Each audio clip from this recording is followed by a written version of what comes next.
Liigume siis kiisude juurde edasi ja kassi oli täna siis 5 tükki siin stardis ja 3. kohaga läheb täna siit koju Kristo Laadre, Priit Pilden.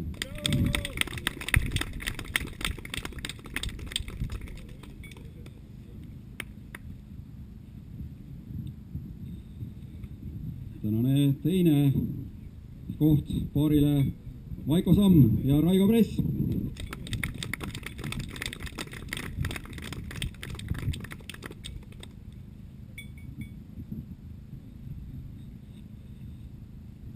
Ja kõige kiiremad mehed täna siis veokate arvestuses olid Esko Allika ja Tauri Taevas.